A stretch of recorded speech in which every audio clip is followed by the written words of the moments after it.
अरे काकी जाए दो ना। अरे काकी तनी सुन काम बा बस भौजी से। अरे काकी हम बाद में नहीं की जाए बस काम बा तनी सुन। अरे काकी चल आओ तनी काकी बस बताओ जी एकरा के बे। देखी ना हमरा चेहरा पे पता ना का हो गइल बाटे, बहुत परपराता। अरे का भइल? पता ना बहुत ज्यादा चरचराता भौजी। अच्छा ठीक बा, तू बैठा, हम मुल्तानी मिट्टी बना के लेके आवत तानी। तू बैठा जा बेटा। हाँ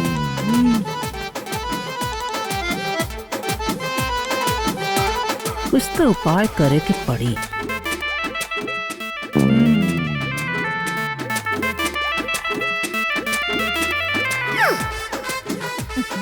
बड़ा गंदा था रे दादा।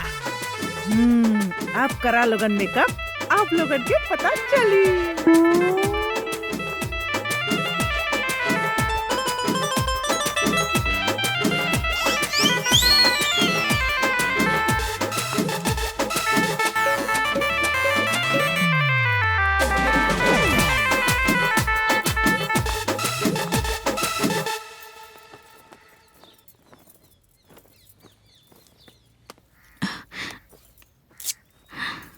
बस 2 मिनट में ठीक हो जाइबू।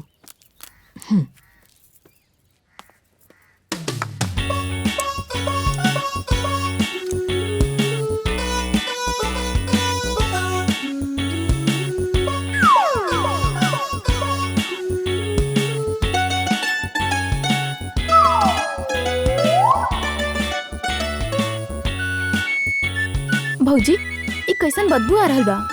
बदबू? धत पगली, ये तो खुशबू है मुल्तानी मिट्टी के। ना भौजी ई तो गोबर जैसन महकता। अरे ये तो अच्छा रुका, हम दूसरा। अरे अरे सुने ना। ना हम ना लगाए भौजी। अरे अरे सुना, अरे हमारी बात तो सुना। अरे रुका, अरे सुना ना, हमारी बात तो सुना। अरे रुक ना, अरे सुना ना। अरे भगवान, अरे बाप रे।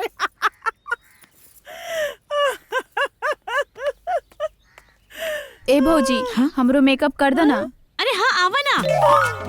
चाहे केहू कितनो ही चालबाजी कर ले, बाकी प्रिया ब्यूटी पार्लर बंद ना होई। आवा। हाँ का एक्स्ट्रा बाल निकाले के। हाँ हाँ आवा। हाँ हाँ कुल निकाल दे। कुछ ना बिगाड़ दे रे। अरे सुन रे, अरे एक मिली चाहती है तो एक ख्याजत बिया। काल देखिला कैसे ही लोग आवेली। ए बड़की भाई बड़की भाई करे तेका चॉकलेट पड़े रे। हाय का चॉकलेट पड़े? प्रणाम।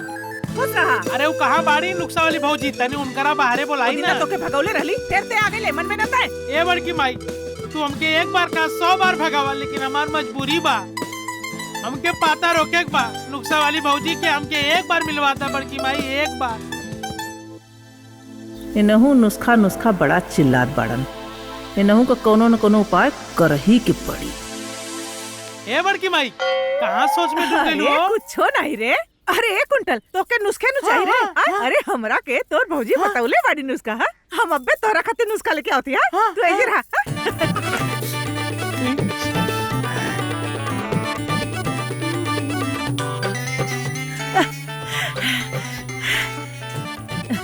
हाय ले। एकरा के ना रोज बिहने बिहने गरम पानी में मिला कर पी जाइए, फिर पातर होके लगबा। हाँ ए बड़की भाई, पातर हो जाई कमरिया तो जल्दी से ले आए मेहरिया। अरे तब का? जो ठीक है, याद रखिए बिहने बिहने गरम पानी से पिए। हाँ जो ठीक है। कुंटलऊ नहीं त जमाल घोटा पी के तू पातर ना हकबा, पातर होखे लगी हैं।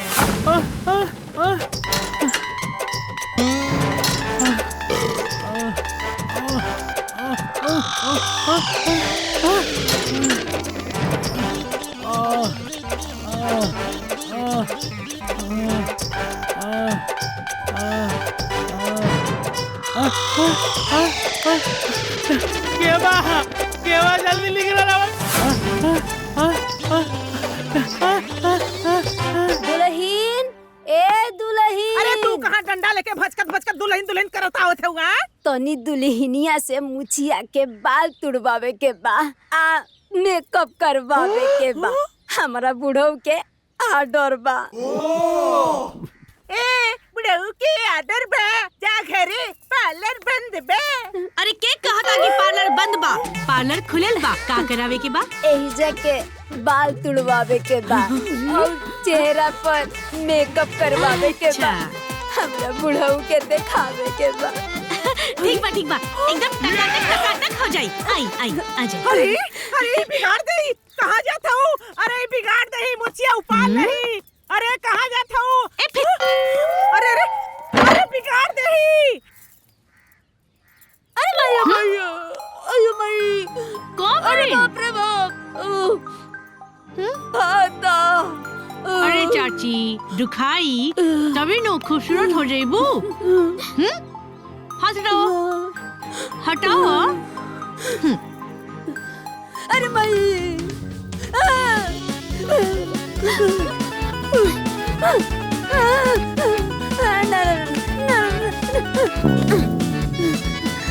अरे दादा बहुत दुखता। हम ना बनवाई ना, हम ना बनवाई। रहे दा ना ना ना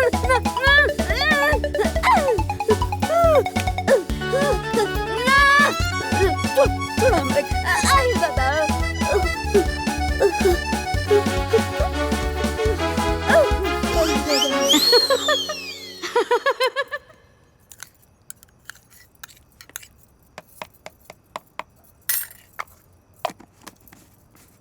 भाऊजी भाऊजी देखी ना, रहुआ मेकअप वाला वीडियो वायरल हो गई बा। हाँ? इंडिया के कोना कोना से कमेंट आ रहल बा। दिखावा।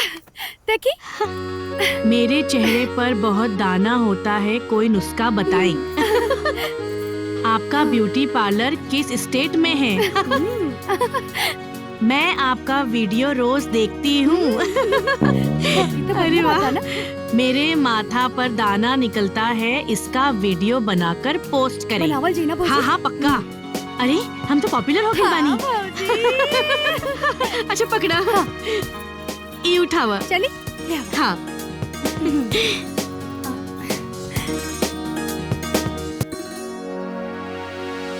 बहुत नुस्खा वाली बनल बाड़ू ना।